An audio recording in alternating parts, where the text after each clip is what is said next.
to stiffen up their infantry, so they're holding their position. This is going to be a difficult take for the British, and it falls to the 2nd Battalion of the Sherwood Foresters to advance to the heights overlooking Tunis and to try and seize that scrubby position, simply known as point 174.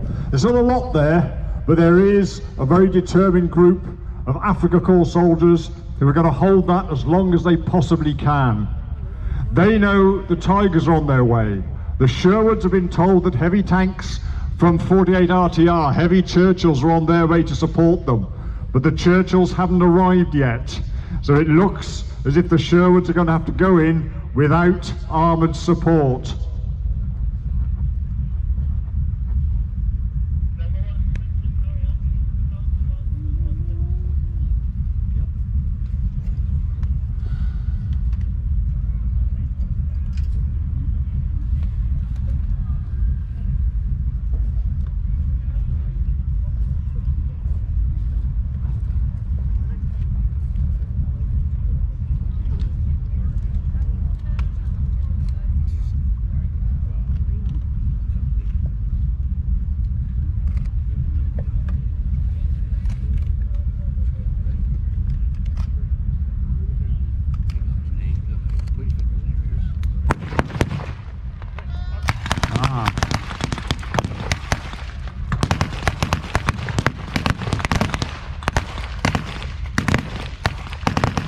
Looks as if the Afrika Korps have been caught off guard. The Sherwoods are laying down suppressing fire and advancing to the initial position held by the Afrika Korps. But the one thing we know about the German positions is they have defence in depth. The Sherwoods have cracked the outer crust, but the DAK are not giving up. They're pouring fire into the Sherwoods, who are having to retreat now back to the first line that they took. It's become a slogging match between the Afrika Korps and the 2nd Sherwoods. One thing is certain, the Deutsche Afrika Korps is not going to give up the heights above Tunis without a fight.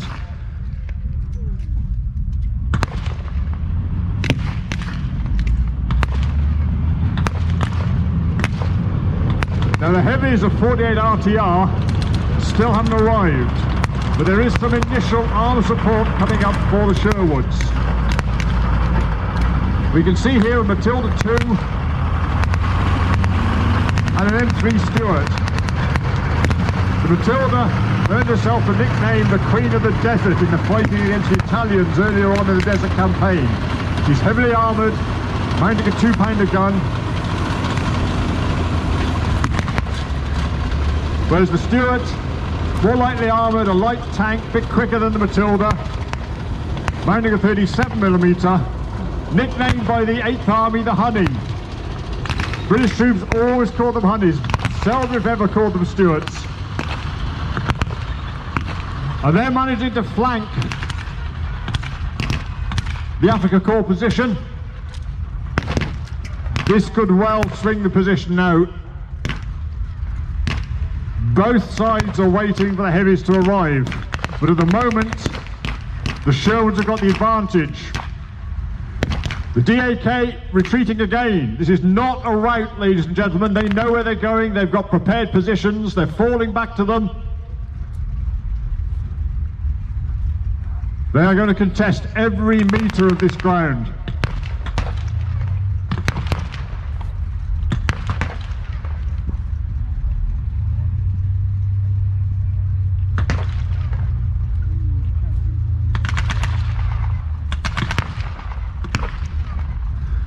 The Sherwoods have got a brand new position now, trying to suppress the German forces.